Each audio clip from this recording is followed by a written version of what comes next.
I brought my best friend back from the dead because I thought losing him was the worst thing that could happen to me. I was wrong. The worst thing was standing across from him months later, with blood on my hands and a spell between us, while he looked at me like he already knew the answer.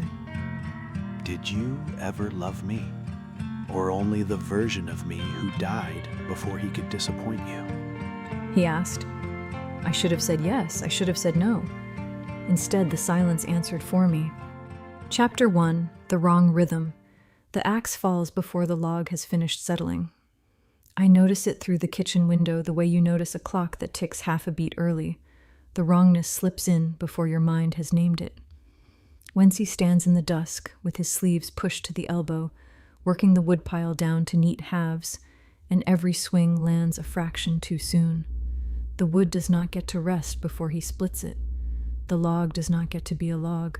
His breath comes a beat late. I watch his shoulders rise after the strike, never with it. His body remembers, just slowly, that breathing is what living people do.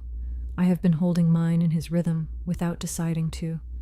I press my palm to the glass to break the spell and find my own reflection there, ghosted over him.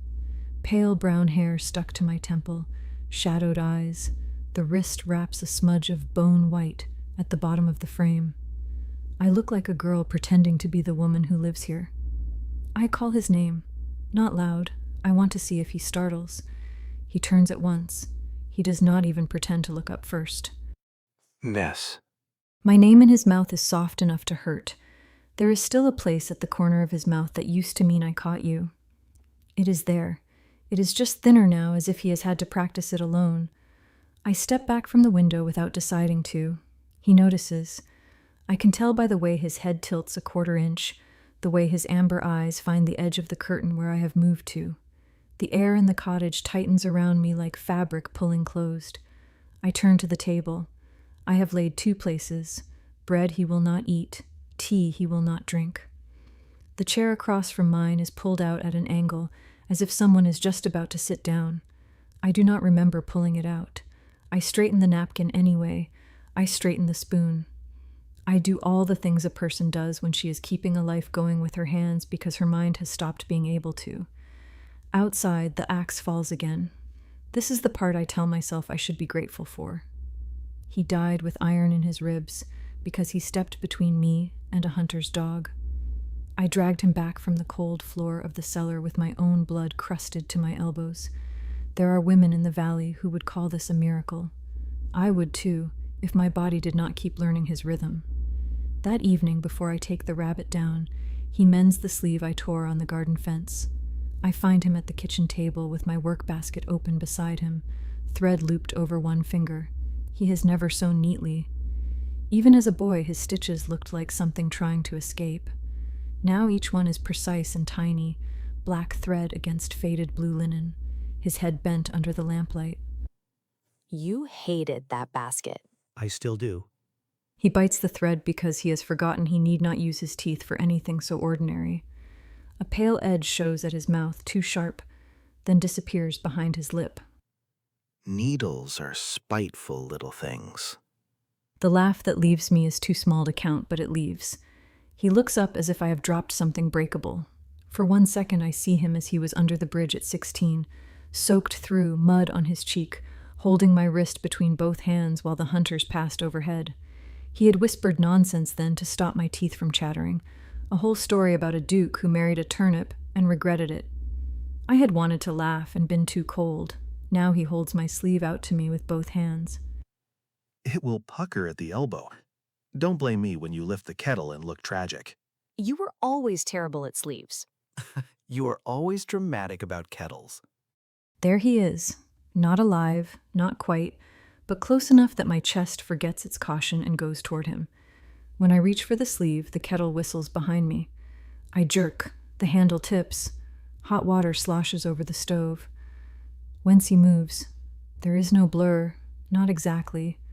One moment he is sitting with the sleeve in his lap, and the next he is beside me with his hand around the kettle handle, the scalding water hissing across his knuckles. He does not flinch. Steam rises off skin that should have reddened. Only when I stare does he set the kettle down. Ness. He says and stops. His hand is cold when he touches my wrist, cold through the wrap, cold enough to remind me what he is before he can hide it again. I take the sleeve from the table. Thank you. He nods once. His mending lies in my hands, careful and ugly in exactly the old way. I wear it anyway. Chapter 2. The Bowl. The cellar smells of old blood and damp ash. It has smelled like that since the night I refused to let him stay dead. I bring the rabbit down on the wooden table he built me. The kill is quick. I learned long ago how to make a small thing leave its body cleanly. I open its throat over the copper bowl. The blood goes in dark, almost black in the candlelight, and steams faintly against the cold metal. Then I open my palm. The lancet is small. The cut is small. I have made it so many times in the same place that my skin has given up on being skin there. It is just a soft seam I open and close. A few drops fall. The smell in the bowl shifts at once, the way a chord shifts when you add a single new note. Upstairs, the floor creaks. Then it stops creaking. He always goes still when he smells me in it. I tell myself this is responsibility. He hunts the animal. I drain it. I add what he cannot ask for. I climb the stairs and hand him the bowl, and he drinks with lowered eyes the way another man might say grace. He never asks for more. Never lets his fingers brush mine longer than a heartbeat. Never lets me see his throat when he swallows. That almost makes it worse. Restraint that careful is not the absence of hunger. It is hunger arranged into furniture. I sit on the bottom step before climbing back up, just for a moment, just until the dizziness stops blurring the edges. In the dim, the copper of the bowl on the table reflects me, small, wrapped in too much fabric, eyes bruised underneath. I had not noticed the bruises until tonight. He must have noticed weeks ago. When I climb the stairs, he is waiting at the top, hands behind his back, shoulders drawn tight in the old scarred coat he will not throw away. He does not ask how I feel. He never asks. He just takes the bowl, and his amber eyes find mine, and I see something in them that, on a living face, would be called gratitude. On his, it is thinner, something closer to debt. He drinks. I watch the candle on the kitchen table instead. When the bowl is empty, he sets it down so gently the copper makes no sound. Chapter 3. Small Seals. The next morning, the western window will not open. It is small. It looks out toward nothing in particular, just the dead birches at the back of the property, the place I used to stand in the months after he died, when standing was the only thing I could do. He knows. He has come up behind me at that window more nights than I can count and said nothing, and let me have it. Now the hinges are sealed with resin and the sill rimed white with grave salt. He says it had a draft. He is wiping sap off his hands with a square of linen as he says it, and his voice is so soft I almost miss the seal under it. I reach for the hammer on the shelf. His hand closes over mine before I have lifted it. You bruise too easily now. He says. His thumb moves once, light against my knuckle. Let me. He says, let me, the way other men might say, please. I do not pull my hand back. I let him take the hammer. I let him put it on a shelf I cannot reach. It is small, so was the axe, until I learned to count the rhythm of it. That night I try the window again when he is in the cellar. The grave salt is fresh. The resin has been redone deeper beneath the first layer. I can feel the seal under my fingertips, like a second sill. It is not the cottage's old warding. It is his work, threaded through mine, using the protections I built to keep hunters out and turning them inward by inches. I drag a chair over and reach for the hammer. The shelf is empty.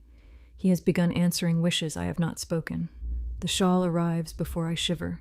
The knife is sharpened before I think to look for it. His hand finds the small of my back in the kitchen at the precise moment that loneliness in the room becomes a shape I cannot carry alone. Each kindness lands as kindness. Each kindness lands also as a measurement. I do not know whether he is loving me or studying me. I do not know whether there is a difference anymore. Chapter 4. The Thing Beneath the Floor. The cellar has begun to remember things I forgot.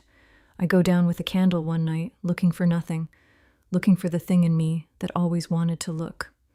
The chalk circle is still there in pale lines on the stone. And at first I think it has not changed, and then I see that it has. The lines have shifted by no more than a finger's width, but shifted. As if something inside the circle has rolled slightly in its sleep. A small piece of bone sits in the corner where there was no bone before. The smell unspools the rest of it. I am kneeling in the cellar with him laid out beneath my hands, blue at the lips, a hole in his side that I cannot stop looking at. The iron point still warm. I am younger, too, watching Mage light close a cut on his small wrist, while he screamed because the same light burned beneath the skin. Memory folds over memory until I have to put one hand to the table to stay standing. The dark answered me from beneath the floor that night. When we were children, the old women in the ditch towns called it the horseman, not because it rode, because when it came, something always had to be carried away. A body, a name, a door left open in the mind. I had thought it was a story meant to keep children from digging too close to graves. Then Wency died. Then the floor opened. I remember its voice the way I remember a word in a language I once spoke. It did not ask what I would pay. It asked what I was willing to become. I laughed at it, through tears, with my hands wet to the elbow. I thought there was nothing worse than losing him. I thought any answer was the right answer. Something beneath the stone shifts. An open door is a lonely thing, it whispers, so softly I almost make it my own thought. I cannot remember what I said. I push my sleeves up. The old scars along the inside of my forearm move faintly under the skin. Slow, deliberate. Listening to something below me. When I climb the steps, he is at the top in the dark with no candle. He is smiling. The dark suits him too well now. What were you looking for? He asks. Preserves. I say. He accepts it before the lie has time to dry on my mouth. He smelled the old wounds waking. He knows what room I was in inside myself. As he steps aside to let me pass, he says my name the way he used to before he died. Soft, a little rounded, as if the ness of it deserves to be held in the mouth a moment longer than the rest. Ness. For 1 second, I forget to be afraid. That is worse. Chapter 5. The Mage at the Tree Line. 3 mornings later, I see the Mage at the tree line. He stands in a gray cloak the color of a dove's wing, the order's sigil pinned at his collar, hands folded patiently before him. The sigil throws off a small, soft glow when the wind moves the cloak, no more than a candle stub, and I hate it. I have hated that color of light since I was a child. I watch his hands first. His are gloved. He does not cross the wards. He does not speak. His eyes go past me to my garden, where a black rot has begun to spread through the herbs in vein-like lines, slow and patient, branching toward the foundation of the cottage. At noon, I take salt and iron filings out to the boundary and thicken the wards myself. If he wants parley, he can want it from the other side of my refusal. By dusk, a carved wooden bird waits at the edge of the property, wings folded in the old shape of parley. I take it inside and burn it in the stove. Wency stands behind me as it goes. He watches the flames with a face that is too hungry to be nostalgia and too sad to be anything else. In the morning, a second bird sits on my pillow. It smells faintly of rain and clean magecraft. Every door in the cottage was bolted through the night. I throw it across the room. Did you put this here? I say, and it is not a question, because part of me already wants the answer to be yes. Yes would be simpler. He looks at the bird, then at me. Are you inviting hunters into our bed now? The word "our" drops heat through me before I can stop it. Shame catches up a second later and makes it worse. There is no ours. I say. He does not argue. He picks up the carved bird with 2 fingers, like a thing that might bite, and takes it outside. I do not see what he does with it. That afternoon, I find the newspaper folded on the kitchen table, where he likes to leave the papers for me. A woman missing from Thornwick, last seen at dusk on a market road. I think of him saying, last week, that he had hunted near Thornwick. I think of how careful his face was when he said it. I fold the paper away before he comes back inside.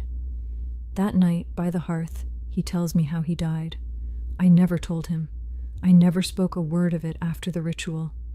I scrubbed the iron taste from my mouth and the blood from my forearms, and I never let those minutes back into my voice. He knows the taste of iron. He knows the weight of the hunter's boot on his wrist. He knows the way I screamed his name, not the word, the shape of it, the way the sound broke at the end like a stick. I lay outside myself for a long time, He says. The fire rises and falls in the grate between us. Watching you hold me. You promised the world a great deal it hasn't paid back yet. I cannot speak, he goes on. I could have run from the dogs that day. I had done it before. He turns his hand on the table, palm up, the way he used to when he wanted me to put my hand in his. The crescent scar near his thumb is still there, the one from the river glass when we were 11. Surviving without you felt like another kind of grave. He has been choosing me since we were children. Every barn we slept in, every river he hauled me out of, every road he watched all night while I slept against his shoulder. I lay my hand in his fingers close around mine too quickly, then loosen at once, ashamed of themselves. His skin is cool, mine is warm. The difference between us sits there, palm to palm, saying what neither of us will. I'm trying. He says. It is the least polished thing he has said in weeks. At what? He looks down at our hands. Not to want. Wrong. I should take my hand back. I do not. Not at first. He kisses my temple. I do not pull away in time. We both notice. I almost say something. I almost ask him what he is not saying. The words come up to my teeth and stop there, because his face is too close to the boy under the bridge, and I cannot tell whether asking would be cruelty or mercy. He watches me swallow it. His expression changes for 1 second. Hurt, then careful blankness, the way a window closes when you do not want anyone to see the room behind it. When I finally draw my hand away, his remains open on the table for a long time. Chapter 6. What the Bond Edits. At dawn the next morning, sick of myself, I cross the wards. The mage is waiting beneath the dead birches, the white bark and the gray cloak, red like one drawing in 2 colors. His hands are folded. I look at them first. There is a faint pale burn along the back of one, the kind a man makes when his own light has touched him for too long. My name is Kale. He says, as if giving me something costs him. If we are going to trade dangers, What did the resurrection bond bring back? I ask, before he can begin the rest. His mouth tightens. He looks tired in the daylight, older than he did at the tree line. Not the man you wanted, exactly. Something refined. A vampire, if you need the common word, though common words are usually wrong. The thing you bargained with is older than my order, older than the first grave humans ever dug. It does not return what it is given. It edits. Edits into what? Hunger without shame. I look toward the cottage despite myself. Kale follows the glance. love without restraint, devotion without mercy. Those sound like your order's words. They are. We have been wrong before. His burned hand flexes once inside the glove. Pain moves over his face and is gone. Animal blood may delay him if the bond is still loose. Human blood will sustain him. Yours will quiet him most, because the bond opened through you. If he has already begun to need yours, then he has been hiding more than appetite. The words settle badly. I think of Wency turning his face away from the bowl. I think of the line at his mouth after feeding. Not satisfaction, not enough of it. The new moon is close. After that, the bond may set. Not a chain, a shared heart. I think of Mage light passing into Wency's wrist when we were children, closing the cut on the surface, burning a darker burn underneath. I think of him biting down on his own sleeve so the hunters would not know he was screaming for me. Why would you help a witch? Kyle takes a breath he does not need for courage, only for patience. I hear the fatigue in it anyway. The Order would prefer you dead. I would prefer not to kill the only person asking the right question. What question is that? He almost smiles, not kindly, not cruelly. Whether love excuses what it makes. He is choosing his words carefully. I have been hunted long enough to recognize a man choosing his words. I imagine, for one ugly second, his hand at my back instead of Wency's. The thought lasts no longer than a heartbeat, but it lasts. I hate myself in a small, specific way for the rest of the walk home. The cottage is warm when I return. Supper is plated. Wency stands at the counter slicing an apple he will not eat, and the knife in his hand moves with the same too clean precision as the axe. On the mantel, the first carved bird sits restored. Not whole. Its body is pieced together from soft ash, the way a dropped vase is glued. Its wooden throat is split open. Inside, folded thin as a moth, is one of my burned bandages from the night of the resurrection. The mage knows more than he should. Wency has been hiding more than he says. I keep my face still. I take the plate. Chapter 7. The Hidden Room. It rains that evening, and while he splits wood in the wet, the only time I have several hours alone, I follow a cold draft down the cellar stairs and find a place where the stones are newer than the others. Mortar still soft, a doorway, mortared shut. I claw at it. My fingers bleed before the first stone shifts. I work blood magic into the seam, small and crude, and the rest gives. The room behind the wall is warm. That is the worst of it. It is warm. There are candle stubs in saucers, lit not long ago. The air smells faintly of the oil I rub into my hair on the nights I cannot sleep. My belongings are arranged with the precision of a chapel. A ribbon I lost months ago, a comb I broke and threw in the stove, 3 teacups marked by my mouth on the rim. There are sketches. Some are tender, me sleeping, me at the kitchen window, me with a bowl in my hands looking down. Some are not. The angle of my breath when I am tired, the slight lean I take to the right when I am weak, the exact placement of the bruises under my eyes, dated. A calendar covers one wall. Every day since his return is marked, tiny notes beside each. Tired today, did not eat the bread. Pulse light at dusk. 3 hours, held until dusk, calm through the night. One near the bottom has been written over so many times the paper is nearly torn. Less from her, failed. Try less again. I do not let myself understand it kindly. I open the locked box on the small table beneath the calendar. I do not need a key. The hinge is iron and I am bleeding. Inside are strips of linen, mine, stained, cuts I had hidden under my sleeves. He has saved each one. Each is annotated. Rabbit blood, failed after 3 hours. Deer blood, steadied him until dusk. Deer blood with hers, calm through the night. 1 drop, not enough. 2, too much from her. The stones in my chest go cold one at a time. He has been studying me. He has been measuring how much of me he can take. That is what I see. That is what I let myself see, because seeing it is easier than what is underneath, which is that he must have stood in this room and looked at the sketches of my breathing and counted himself out. Above me, his footsteps stop. I reseal the wall with a working that costs me more blood than I have to spare. The stones knit clumsily. I climb the stairs on legs that do not belong to me. He comes in through the back door with the axe over his shoulder and water dripping from his hair. He sees my hands first. There is blood under your nails. He says very gently. I broke a jar.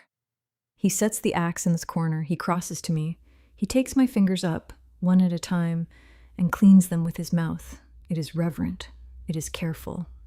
It is so close to a prayer that I cannot tell if I am being kissed or warned. What did you find? He asks, with my smallest finger between his lips. Nothing. The lie sits between us all night. We do not discuss it. We eat supper that he does not eat. We bank the fire. We go to bed. Chapter 8. Less from her. I stop adding my blood to the bowl the next morning. I do not announce it. I do not mark a calendar. I cut the rabbit clean. I drain it. I do not open my palm. I carry the bowl up to him and watch his face. He takes it. He drinks. He does not lift his eyes to mine. He does not say a word. By evening, his movements slow. By the next day, his breath comes a beat later than usual. His skin loses a layer. There is a line at the corners of his eyes that was not there before. A tightness. He does not ask. He does not touch me. He does not hunt. On the second night, I wake to find him standing in the open doorway of our room. Not in it, not out of it. One hand braced against the frame, head lowered, his shoulders working as if he has run miles. The moonless dark leaves only the pale of his shirt, the shape of his mouth. Wency? He straightens too fast. Go back to sleep. You're hungry. He almost laughs, and it comes out as nothing. I am always hungry. He shuts the door between us from the outside. In the morning, the handle is cold where his hand had been. He weakens. I sit at the kitchen window and watch him split wood. He still does not miss. He never misses. But the strikes come a half-second slower, and when he sets the axe down, he holds the handle to steady himself. His knuckles whiten around the wood. He waits until he thinks I have looked away, before he lowers his forehead to his hand. I have done to him what I feared he was doing to me. I have watched. I have measured. I have withheld. I have not said a word. On the third morning, I cut my palm in the cellar with my hand shaking. The blood goes into the bowl, and I carry it up to him, and I do not look at him as I set it down. He drinks. His eyes find mine over the copper rim. He knows. He does not say so. I do not say so. When he puts the empty bowl down, my blood leaves a thumbprint on the copper lip. Chapter 9. The New Moon. The storm comes that night. The first crack of the wards throws blue fire along every window seam. The cottage shudders as if a giant hand has gripped the roof. Salt spills from the western sill. The old protections I stitched into the threshold snap, one by one, bright and vicious, and something in my chest answers each break with a tug of pain. Cale forces his way through before the last ward dies.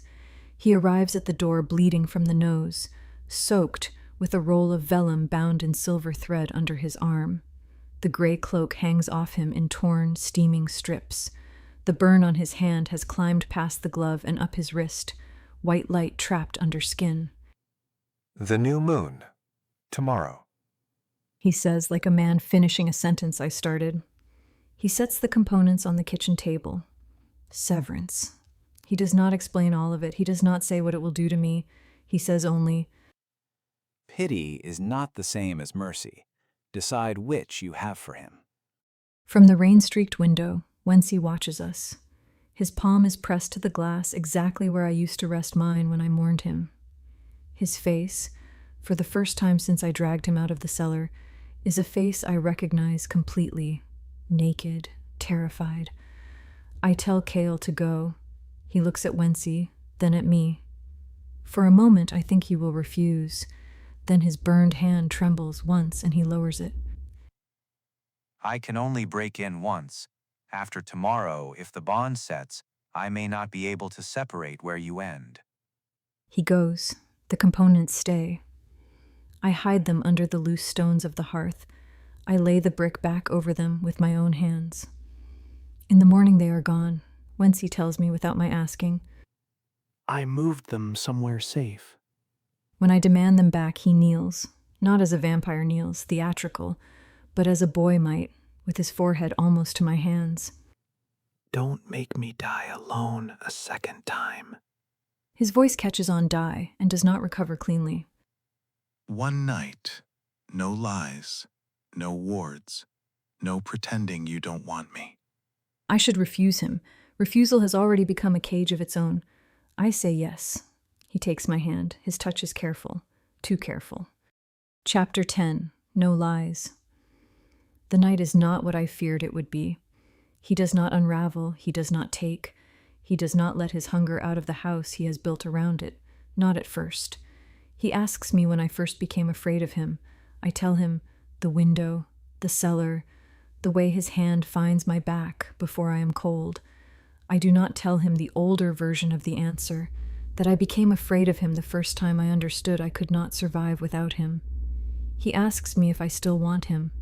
I do not answer. Silence has always been your cruelest honesty. He says against my temple, and I hear him smile a little, the way a person smiles when they are about to weep. He is reverent. He is gentle. His hands know every place that has been hurt. His mouth does not linger anywhere it shouldn't. When my pulse rises, he stills entirely. Not a flinch, not a tightening, the full unnatural quiet of a body, remembering that it does not need to move. Once, only once, he nearly fails. His mouth is at my wrist, not feeding, only resting there where the wrap has slipped loose. My pulse strikes his lower lip. I feel the change in him before I see it. The hand at my waist closes too tight, the air leaving him in a sound that is almost pain. His teeth graze the scar. I go still, so does he. For several heartbeats, neither of us moves. The room narrows to his mouth and my wrist and the old ache beneath the skin. Then he pulls away so hard his back hits the wall beside the bed. Nasami. He says, just that, hoarse, broken open. I wrap my wrist with my other hand. I cannot tell whether I am relieved or disappointed, and that frightens me more than his teeth did. I ask him low, Is animal blood enough? For now. The answer comes too quickly. Have you ever wanted to kill? His face changes for 1 second. Wanting is not doing. Have you ever taken more from me than I meant to give? He does not answer with words. He kisses the inside of my wrist, where the scars sit, and lets his lips stay there a moment longer than is fair. He tells me he loves me. He tells me death did not make this love. Death only stripped away the shame that kept him quiet about it. I almost believe him. Then I think of the calendar, and I am ashamed of how much I want to believe him anyway. I wake before dawn. He is not breathing. His chest is still. His hand on my hip is the only thing about him that feels like a man's. I stir, and his lungs fill, and the breath returns like a candle being relit. He is performing the breath. He has been performing it the whole night. I close my eyes again. He does not know I noticed. Or he does, and has chosen to let me have the mercy of pretending. Chapter 11, Severance. I cut the cord from around his throat at first light. The hidden key is small and warm from his skin. I take it. He does not stir. He has chosen not to stir. I dress in the dark. I walk out into the wet grass behind the cottage in bare feet. Beneath the small wooden marker that bears his name and the year he should have stayed dead, the earth has been turned. The components are folded in oilcloth and wrapped in his old shirt. He hid them where I, would not look without asking him. He wakes as I am closing the earth. He follows me down to the cellar without a word. He does not stop me as I draw the circle. He does not stop me as I open the old scars with the bone-handled knife and let the blood fall, the same scars that have fed the bowl for months, the same scars that have been listening to the thing underneath the floor. He stands at the edge of the circle. Rainwater drips from his hair onto the stone. He looks like a man, not a monster, the man I begged the world to give back, soft at the mouth, bruised at the eye. Did you ever love me? Or only the version of me who died before he could disappoint you? He says. The silence I give him answers before I can. The cellar darkens. It is not a wind. It is not a presence. It is the floor unfolding under my feet, and a voice that is also my own voice, and a shape made of veil and root, and a long mouth that does not quite open. The chalk lines pull away from the stone and rise in pale strands around my ankles. The small bone in the corner turns by itself toward me. The horseman is patient. It speaks softly. It asks softly, keep him devoted, keep him beautiful, keep him yours. Surrender only the part of you that still dreams of an open door. I am very tired. My hand is bleeding into the chalk. The man across the circle from me is the only person who ever ran across a ditch with my wrist in his hand. I cannot. Everything. Anything that keeps him. I hear myself say. The dark accepts. And then the cellar door slams open and the storm comes in. Chapter 12, The Light That Cuts. Kale's light fills the cellar. Silver white, beautiful. I have hated this color since I was a child. He sees what he came to see, and not what is there. A bleeding witch, a vampire standing too close to her, a half-made circle, hunger in the air thick enough to taste. He raises his staff, whence he does not lunge. Whence he steps in front of me. Kale strikes him. Wency takes the blow against his shoulder and turns and reaches for me. Not to feed, not to grab, just to put his hand under my elbow because I am about to fall. Kale strikes him again. Silver thread binds him to the stone wall like a pinned moth. His breath stops entirely now and does not start again because there is no one in the room he is performing for. The hunger shows at last. Not the hunger I imagined, not greed, not rage, desperation. A starving man pinned with his hand still reaching. Kale's light gathers above his palm, gentler than the strikes. Killing clean. I scream Wency's name. Kale does not look at me. I do not have spell words for what I do next. I do not have time for them. I open my hand toward the light, and my old scars sing, and the blood I have been giving for months gathers in my palm like a small sun. The killing light lands. My magic catches it for one impossible second. The barrier shatters. The force comes through me instead of through him. I fold without sound. The stone is cold under my cheek. The last thing I see is Wency's face, and there is no hunger in it. There is only terror. He screams my name. Kale turns from the binding. For the first time, he looks unsure. The light in his hand flickers, and the burn under his skin flares all the way to his elbow. She chose. You wanted a choice. She chose. Wency says, bound to the wall, voice raw. She chose to die in your place. No. Wency strains against the silver thread. It cuts deeper, and he does not seem to feel it. She chose to keep me from being alone. Kyle kneels at my side. His cold hands find the wound, and his light goes into me, and it heals, and it hurts. And for one half-conscious second, I am a child under a bridge, listening to a boy scream for me through someone else's prayer. Then I am gone. Chapter 13, The Letter. There is a version of this story I will never hear. In it, Wency stays bound to the cellar wall while Kale presses light into my torn body and curses under his breath like a man whose mercy has become more work than his cruelty. She misunderstood. Wency says. Kale does not answer. I misunderstood. The silver thread tightens when Wency tries to move. I thought if I could make it small enough, she wouldn't have to know. Know what? Wency's laugh breaks in the middle. That animal blood failed weeks ago. Kyle looks up then. I didn't kill the Thornwick woman. I followed the scent. I found her already opened.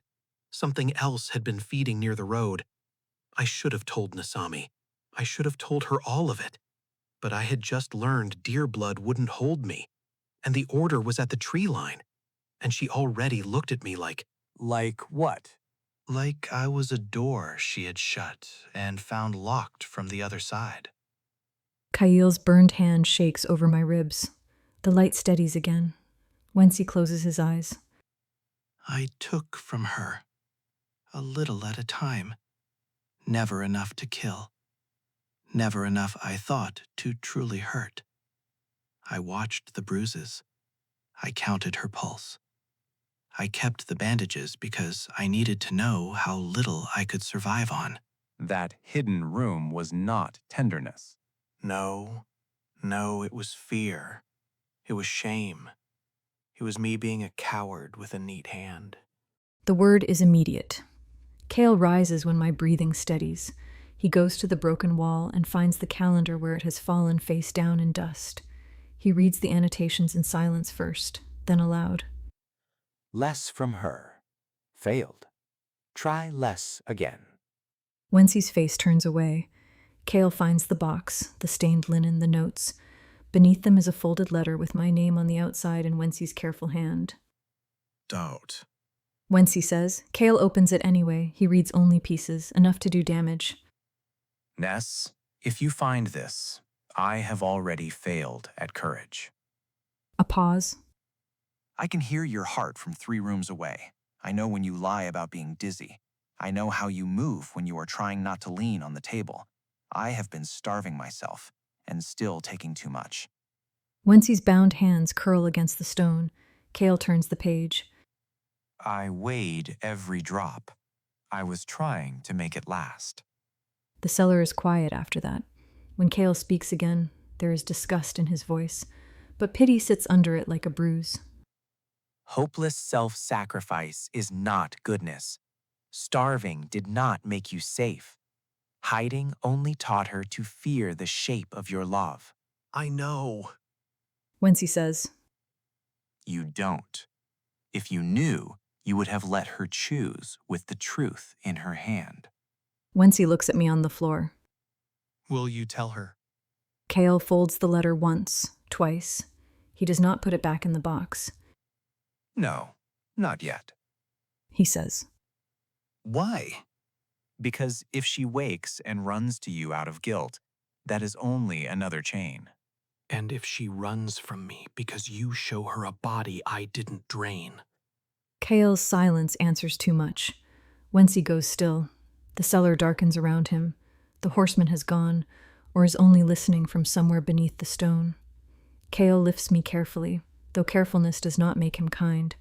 As he carries me up the stairs, Wency folds the bandage I dropped with the slow reverence of a man who has run out of things he is allowed to do for me. The letter leaves the cellar in Kale's coat. Wency remains bound in the dark. Chapter 14. The Open Window. I wake in a bright room. The windows are open. The light is cold and thorough. Small floating sprites move around the bed with basins and folded cloth, and one hovers near my pillow with a spoonful of something bitter. The ceiling is high. The sheets smell of lavender and sun. I try to sit up. My body does not let me. The pain is exact, the way Mage healing is exact, the way light cuts even when it is only being kind. Kale is in a chair by the window. The pale burn on the back of his hand has spread. White fissures run under the skin almost to his sleeve. When he reaches for the tea, his fingers fail around the cup for a second before he forces them closed. Where is he? I say, my voice is not mine. Alive. He says. Then after a pause that costs him something. Not yet, other ones. On the small table between us sits an unopened letter. My name is written on the outside in a hand I know better than my own. I look at it too long. Kale notices. Of course he does. He wrote it before the cellar. He says. Did you read it? Yes. Did he ask you not to? Yes. I wait for him to hand it to me. He does not. He lays 2 fingers over the fold instead, keeping it in place without seeming to. You are very comfortable holding other people's confessions. I say, his face changes, barely. I am comfortable keeping the dying from making promises they cannot survive. I'm not dying. No, not today. He shows me the newspaper. A woman from Thornwick, found at dawn, drained. He turns a small mirror on the side table toward me, and the surface clouds, and I see her on a stone slab, pale, bloodless, a pale ribbon fallen loose from the collar. She is not torn, she is emptied. This is what hunger becomes when restraint runs out. He says. He does not say Wency. He does not have to. I have already done that work for him. But something in his voice is too smooth. Did he do it? I ask. Kale looks at the mirror, not at me. The burn in his hand pulses once, bright enough to make the nearest sprite shy away. The body is real. That is not what I asked. No, it's not. He says. I reach for the letter. Pain tears through my side so sharply, the room whites out. Kale catches my wrist before my fingers touch the paper. His grip is not cruel. That makes it worse. Not yet. He says. Because it will hurt me? Because you will believe it before you can stand. Maybe it deserves to be believed. Maybe. And maybe he has learned how to make starvation sound like love.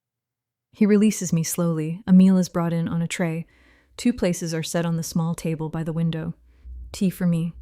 Tea, untouched, across from me. The chair on the other side has been pulled out. Kale adjusts the spoon at the empty place without looking at it. I have seen this table before. I have laid this table before. After he leaves, I sit at the window. The window is open. The breeze moves the curtain. There is no resin on the hinges. There is no grave salt on the sill. I can lean out of it any time I want. I can climb down, I can walk into the wet grass and find a road. I do not move. My wrist rests on the sill. The wraps have come loose, and I do not bother to fix them. Beneath them, the old scars shift faintly and ache without giving me the courtesy of telling me why. On the table, the letter waits with my name facing up. Somewhere I cannot see, in a cellar I have not chosen whether to return to, a man who saved me when we were children sits bound and silent. He has confessed everything to a person who may never give me the whole of it. There is a dead woman from Thornwick in a mirror. There is a mage outside my door, setting two places as if care and captivity do not use the same hands. I take the letter. I do not open it, not yet. The light is warm, it does not comfort me.